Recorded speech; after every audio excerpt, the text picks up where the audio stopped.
छात्र ही नहीं, हिंदुस्तान के लाखों बेरोजगार नौजवान भी शामिल हैं। उस आंदोलन में उनके माता पिता शामिल करते हैं। लेकिन ये गॉडसे की पूजा करने वाली लोग हैं, इनको तो मानना ही पड़ेगा कि इस देश में भगत सिंह की विरासत, अंबेडकर की विरासत, अशफाक उल्लाह खां की विरासत, इस देश में गांधी के विरासत, चंद्रशेखर आजाद, भगत सुभाष चंद्र बोस के विरासत इतिहास को कंगना रनौत खत्म करना चाहता है। इसलिए कि ये भारतीय और कुल मिलाकर के कहा जाए कि ये सनातन का अपमान है और इस अपमान को हिंदुस्तान की जनता कतई बर्दाश्त नहीं करेगी। और हिंदुस्तान के लोग चाहे चंदा चोरी करें, उस पर लाठी और गोली चलाने की बात की जा रही है। देश के एक मंत्री हैं और बिहार जमुई से पहले सांसद हुआ करते थे, चिराग पासवान कर रहे हैं कि अगर आप इतिहास पढ़े होंगे तो एक नारा सुने होंगे कि दिल्ली चलो। अभी जंतर मंतर के लिए युवा दिल्ली जा रहे हैं और लगातार सरकार की एक मानसिकता रही है कि उनको कैसे न कैसे अपना राज्य में ही, अपना जिला में ही रोका जाए ताकि दिल्ली युवा ना पहुंच सके। चारों बगल युवा नाराज है और कहीं ना कहीं आक्रोशित हो रहे हैं कि जो पेपर लीक हुआ है, सोनम वांगचुक 20 से 21 दिन लगभग भूख हड़ताल पर बैठा। अंग्रेज भी इतना बर्बरता नहीं दिखाए होंगे जिस बर्बरता के साथ उनको पुलिस उठा कर ले जाती है इलाज के नाम पर। आइए यहाँ पे जम्मू में भी देख सकते हैं कि युवा साथी भाकपा माले पार्टी की तरफ से भी धरना प्रदर्शन कर रहे हैं। तो हम जानते हैं ये आक्रोश जो युवा में है, क्यों आक्रोश हुआ है, क्यों आक्रोशित है आज के भारत के युवा। देखिए, जब से देश के प्रधानमंत्री मोदी जी सत्ता में आए हैं जी, उसके बाद लगातार देश के अंदर अलग अलग जगहों पर लगातार पेपर लीक की घटनाएं हो रही है। आज जब देश के अंदर नीट के एग्जाम का पेपर लीक हुआ और उस सवाल को लेकर के दिल्ली में 1 महीना से लगातार शांतिपूर्ण तरीके से आंदोलन चल रहा है, अनशन चल रहा था। सोनम वांगचुक सहित जेएनयू के छात्र नेहा सहित तमाम लोग 22-23 दिनों से अनिश्चितकालीन अनशन भूख हड़ताल पर बैठे हैं।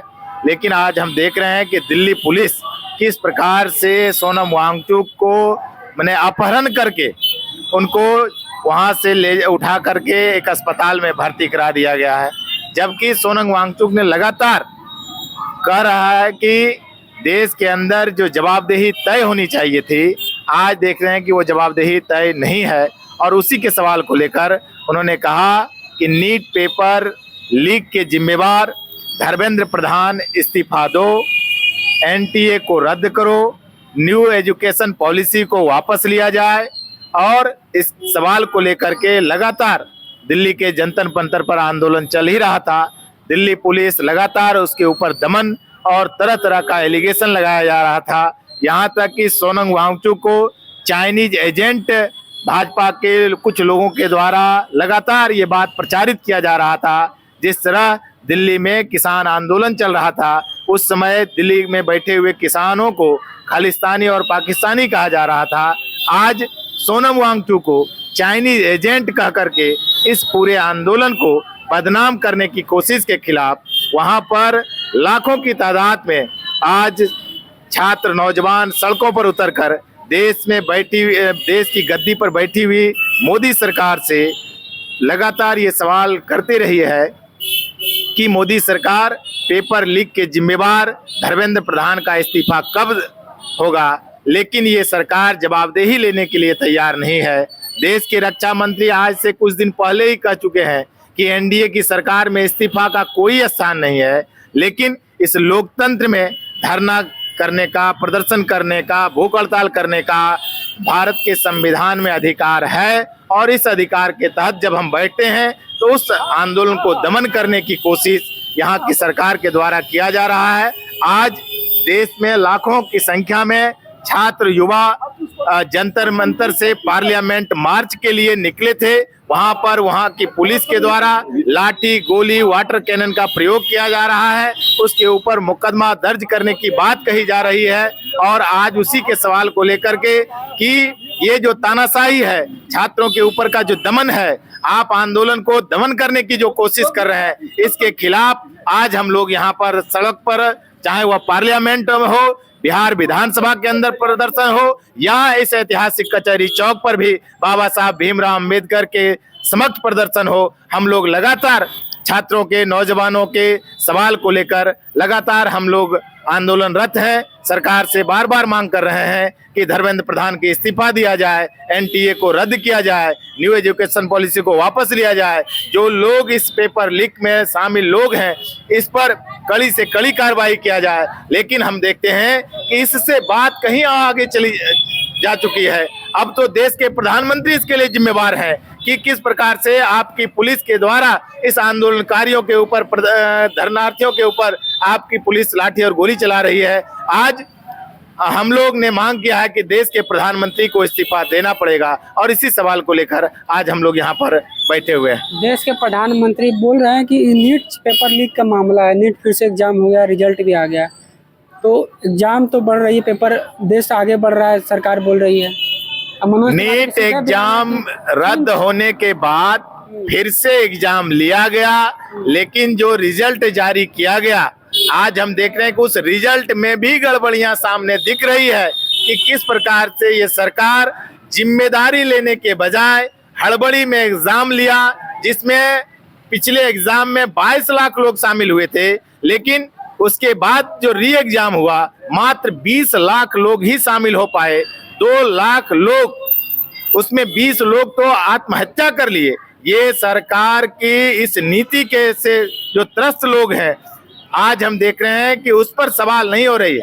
आज जब नीट का एग्जाम हुआ, होने के बाद रिजल्ट जारी किया गया, हम देखते हैं कि उस रिजल्ट में भी बड़े पैमाने पर धांधली हुई है और उसके खिलाफ भी लोग सड़क पर प्रदर्शन कर रहे हैं, आंदोलन कर रहे हैं। इसकी भी जवाबदेही एनटीए से मांगा जा रहा है, लेकिन आज एनटीए को रद्द नहीं किया जा रहा। आज धर्मेंद्र प्रधान इस्तीफा देने के लिए तैयार नहीं है, आज शिक्षा पर बात करने के लिए तैयार नहीं है, उस पर लाठी और गोली चलाने की बात की जा रही है। देश के एक मंत्री हैं और बिहार जमुई से पहले सांसद हुआ करते थे, चिराग पासवान कर रहे हैं कि धरना प्रदर्शन से क्या होगा। अरे धरना प्रदर्शन तो आपके पिताजी ही किए थे। इमरजेंसी के पूर्व उन्होंने 1974 के आंदोलन में धरना प्रदर्शन कर रहे थे, उस समय तो आपने सवाल नहीं उठाया। उस समय भी चुनी हुई सरकार थी, लेकिन चुनी हुई सरकार अगर जनता के हित में बात नहीं करेगी, चुनी हुई सरकार अगर छात्रों के हित की बात नहीं करेगी, किसानों के हित की बात नहीं करेगी, तो लोग धरना प्रदर्शन करेंगे। और इस धरना प्रदर्शन पर अगर आप लाठी और गोली चलाएंगे तो आपकी सरकार को चलने नहीं दिया जाएगा। आप वहां पर बैठ करके जन विरोधी नीतियां बना करके, छात्रों पर दमन करके आप शासन में नहीं रह सकते हैं। और तब हिंदुस्तान के जेनजी ने यह तय किया है कि ये मोदी सरकार ही इस समस्या का जड़ है, चाहे वह महंगाई हो, शिक्षा का सवाल हो, बेरोजगारी का सवाल हो, भ्रष्टाचार का सवाल हो। आज पूरे हिंदुस्तान के अंदर 1,20,000 सरकारी स्कूल को बंद करा दिया गया है इस सरकार के शासनकाल में। आज ये शिक्षा पर बात करने के लिए तैयार नहीं है। ये बात करेंगे अडानी की, ये बात करेंगे अंबानी की, लेकिन इस देश के नौजवानों के, छात्रों की, किसानों के, मजदूरों की बात ये करने के लिए तैयार नहीं है। और इसी को लेकर के आज तमाम देश के लोग आज प्रोटेस्ट कर रहा है। कॉमेडियन का वहाँ पे वीडियो वायरल हुआ है कि बोला सीता का पति का और नीता के पति का काम हो रहा है। काफी विवाद हो रहा है कि प्रभु राम को बीच में क्यों ला रहे हैं, कहीं ना कहीं क्या मानसिकता है? देखिए, जब प्रभु राम के मंदिर से चंदा की चोरी होगी, देश के करोड़ों श्रद्धालुओं के आस्था पर ठेस पहुंचेगा, तो हमारे जैसे लोग, आपके जैसे लोग, तमाम जो न्याय पसंद लोग हैं, ये सवाल सरकार से पूछेगी कि ये जो चंदा चोरी हुई तो चंपत राय पर एफआईआर करके उसे जेल में क्यों नहीं डाला गया। जो सरकार इस देश के मंदिर के चंदा की चोरी करती हो, वो सरकार की नैतिक जिम्मेवारी नहीं है कि वो सत्ता में बने रहे। आज प्रभु राम के जो सबसे प्रिय भक्त थे हनुमान, इस देश के सबसे बड़ी पार्टी भारतीय जनता पार्टी के राष्ट्रीय अध्यक्ष के रैली में उनको वो बीच सड़क पर नचाया जाता है। इस देश के हिंदुओं के साथ कितना बड़ा अपमान है, इस देश के करोड़ों श्रद्धालुओं के साथ कितनी बड़ी, और कुल मिलाकर के कहा जाए कि ये सनातन का अपमान है। और इस अपमान को हिंदुस्तान की जनता कतई बर्दाश्त नहीं करेगी। और हिंदुस्तान के लोग चाहे चंदा चोरी का सवाल हो, चाहे वह पेपर लीक का सवाल हो, चाहे वोट का अधिकार का सवाल हो, वोट चोरी का सवाल हो, देश के संपत्ति को लूटने का सवाल हो, तमाम सवालों को लेकर के हिंदुस्तान के नौजवान, किसान, मजदूर, छात्र, आज हम देख रहे हैं कि उस आंदोलन में सिर्फ छात्र ही नहीं, हिंदुस्तान के लाखों बेरोजगार नौजवान भी शामिल हैं। उस आंदोलन में उनके माता पिता शामिल हैं, जो किसान बच्चे आत्महत्या कर लिए हैं वो भी उस आंदोलन में शामिल क्या है। लगता है सत्ता पक्ष के नेता क्या हितैषी नहीं चाहते हैं, स्टूडेंट का भलाई नहीं चाहते हैं? वो देखिए, ये सरकार चाहती है कि इस देश के लोगों को मूर्ख बनाया जाए, तभी तो इस सरकार में स्कूलों को बंद कराया जा रहा है। ये सरकार चाहती है कि यहाँ के हिंदुस्तान बेरोजगार रहे, हिंदुस्तान अनपढ़ रहे, गंवार रहे और हमारी सत्ता चलता रहे। सिर्फ इनके शासनकाल में अंधभक्त को तैयार किया जाता है और अंधभक्त तैयार करके वो शासन चलाना चाहता है। ये हनुमान की बात करते हैं, चिराग जी अपने आप को हनुमान कहते हैं, लेकिन उसी हनुमान को नचाया जाता है। तो यहाँ के चिराग पासवान और यहाँ के सांसद का एक आवाज नहीं निकलती है। मैं पूछना चाहता हूँ कि हनुमान को जब नचाया जा रहा था तो यहाँ के हनुमान चुप क्यों बैठे थे? क्या ये हिंदुस्तान के सनातनियों का अपमान नहीं है? ये चिराग पासवान को जवाब देना चाहिए। जो छात्र जुट रहे हैं, क्या बोलिएगा? छात्र जुटना चाहिए दिल्ली से, जो आज़ादी की बात कर रहे हैं, क्या आज़ादी चाहिए? हमें आज़ादी चाहिए बेरोजगारी से, हमें आज़ादी चाहिए महंगाई से, हमें आज़ादी चाहिए भ्रष्टाचार से, हमें आज़ादी चाहिए अशिक्षा से। इन तमाम सवालों को लेकर हम लगातार सड़कों पर अपनी आज़ादी, हम अपने अधिकार के लिए लड़ रहे हैं। और हिंदुस्तान के नौजवानों से मैं अपील करना चाहता हूं कि हिंदुस्तान की जो शिक्षा व्यवस्था को चौपट करने वाली ये सरकार, हिंदुस्तान के करोड़ों नौजवानों के रोजगार छीनने वाली ये सरकार, हिंदुस्तान में करोड़ों छात्रों के भविष्य के साथ खिलवाड़ करने वाली ये सरकार के खिलाफ सड़क पर उतरकर प्रतिरोध करना चाहिए, ताकि ये गूंगी बहरी सरकार को सुनाया जा सके। ये दिल्ली के पार्लियामेंट में बैठे हुए लोग, जिस तरह से लोहिया ने कहा था कि अगर दिल्ली के पार्लियामेंट में आपकी आवाज नहीं उठती हो तो आपको सड़कों पर आकर के इस आवाज को उठाना चाहिए। आज भी लाखों लोग इस सवाल को लेकर के सड़क पर आवाज उठा रही है और मुझे ये पूरा भरोसा है कि जब जब हिंदुस्तान के छात्र नौजवान सड़क पर आकर के संघर्ष किया है, चाहे वह 1942 का आंदोलन हो अंग्रेजों का खिलाफ, चाहे वह 74 का आंदोलन हो, चाहे 2026 का ये आंदोलन हो, हर आंदोलन अपने अधिकार को लेकर के लड़ा जा रहा है और हमें भरोसा है कि हम इस लड़ाई में जीत हासिल कंगना करेंगे। रनावत के हिसाब से तो 2014 के बाद आज़ादी मिल ही गया आप लोग को।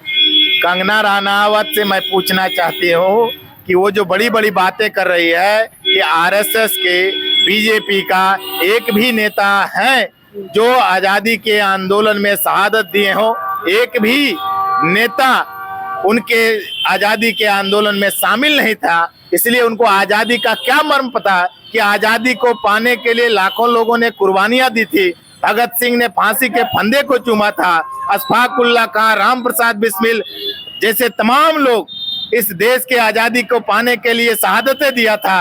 और उस आज़ादी के उस इतिहास को कंगना रनावत खत्म करना चाहता है, इसलिए कि ये भारतीय जनता पार्टी की सरकार है और इनके जो मातृत्व संगठन आरएसएस है, आरएसएस इस देश की गद्दारी में शामिल था। हम तमाम नौजवान लोग इस देश के आज़ादी के आंदोलन में शामिल थे, ये गद्दारों के साथ था, हम आंदोलन के आज़ादी के साथ थे।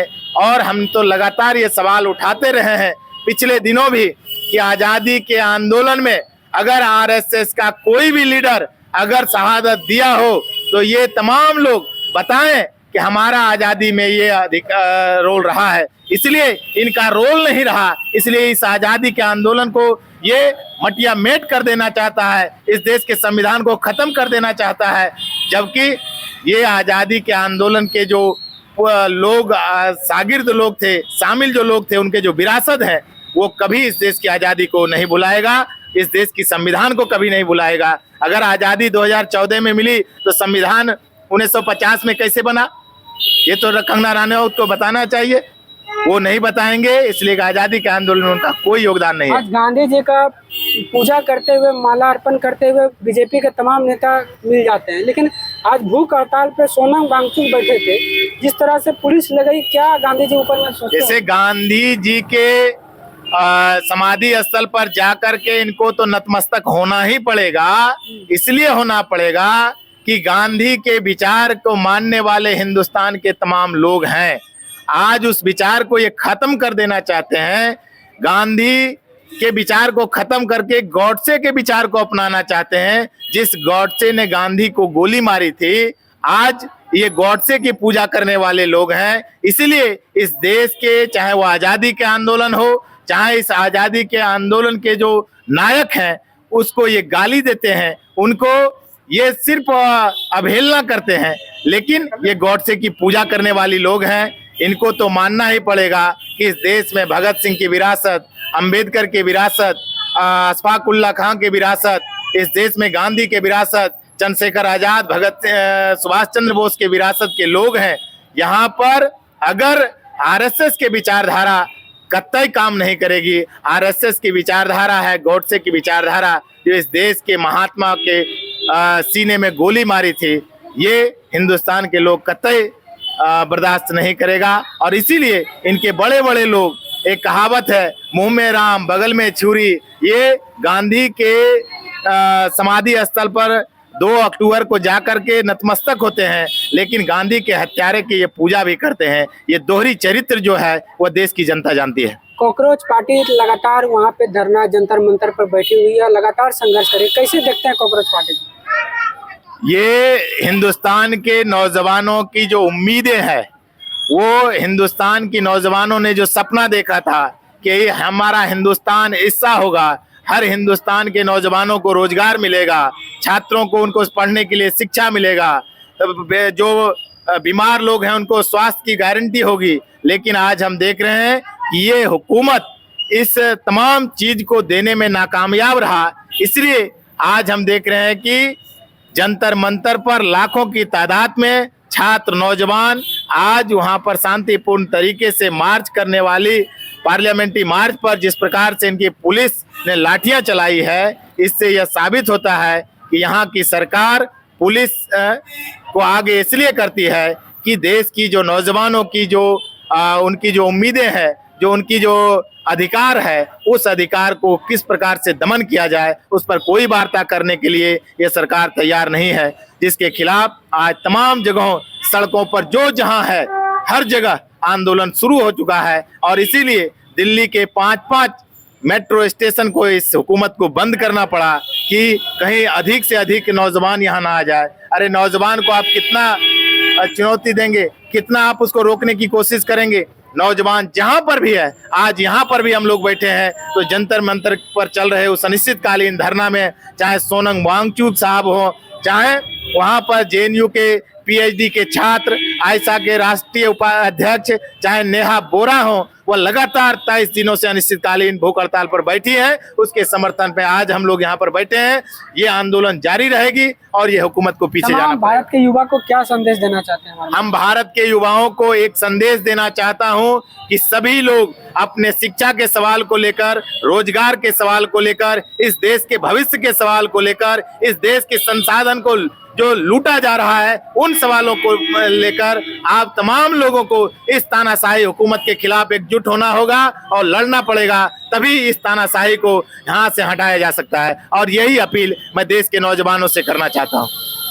देख रहे थे कि जंतर मंतर पर जैसे लगातार धरना प्रदर्शन चल रहा था, वैसे ही भारत के तमाम शहरों जिलों में एक युवा का आक्रोशित दिख रहा है। कहीं ना कहीं जो आज़ादी की लड़ाई लड़के आज बेरोजगारी से आज़ादी, मानसिकता से जो छुआछूत की आज़ादी के लिए लड़ाई लड़ रहे हैं युवा, तमाम इस वीडियो को क्या कुछ प्रतिक्रिया देना चाहते हैं कमेंट बॉक्स में राय रखें। आप देख रहे थे ABS न्यूज़ नेटवर्क। जय हिंद, जय भारत।